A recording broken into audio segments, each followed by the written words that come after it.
Hi friends, welcome to Shravani వంటలు. ఈరోజు ఈ వీడియోలో కషాయం ఎలా తయారు చేయాలో మీకు చేసి చూపిస్తాను. ఈ కషాయానికి కావలసిన ఐటమ్స్ మిరియాలు, వాము, దాచిన చెక్క, జీలకర్ర, అల్లము, లవంగాలు. ఫస్ట్ ఈ ఐటమ్స్ అన్నీ ఈ రోల్లో వేసుకొని దంచాలి. ఫస్ట్ అల్లము, అదేవిధంగా లవంగాలు, దాల్చిన చెక్క, వాము, జీలకర్ర,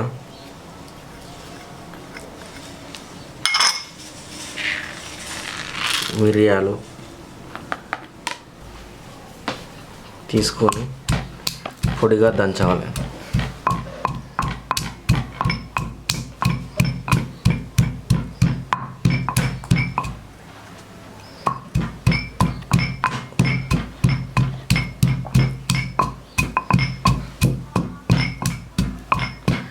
కొందరు కషాయం అనగానే అమ్మో నేను తాగలేను అనుకుంటాను, కానీ ఇది అలా ఉండదు.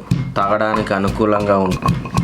ముఖ్యంగా ఇది జలుబు, దగ్గు, జ్వరము, గొంతు నొప్పి ఉన్న వాళ్ళకు చాలా ఉపయోగపడుతుంది. వాళ్ళు డైలీ 2 గ్లాసెస్ తీసుకోవడం వల్ల బాడీకి చాలా హెల్తీగా ఉంటుంది. ఇలా ఒకసారి అయ్యిందో లేదో చెక్ చేసుకోవాలి. మళ్ళీ కలిపాక మరోసారి మెత్తగా దంచవాలి.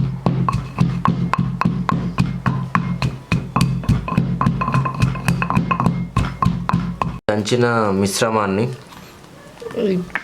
ఒక బౌల్లో తీసుకోవాలను.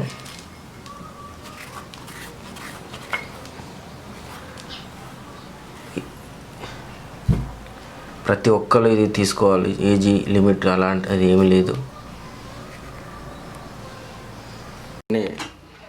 ఎత్తి స్టవ్ ఆన్ చేసుకోవాలను.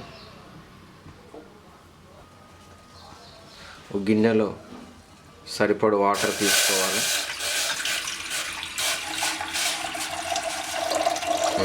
బౌల్లో హాట్ వాటర్లను దాంట్లో వేసుకోవాలని.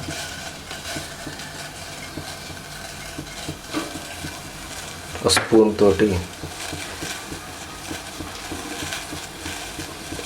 మిశ్రమాన్ని తిప్పుకోవాలి.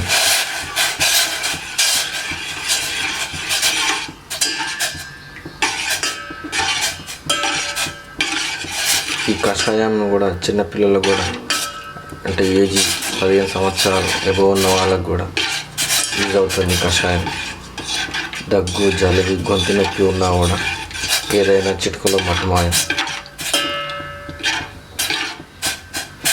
బాగా వేడెక్కాక ఈ మిశ్రమాన్ని ఫిల్టర్ చేయాలి. ఫిల్టర్ చేసి ఒక గ్లాసులోకి తీసుకోవాలి.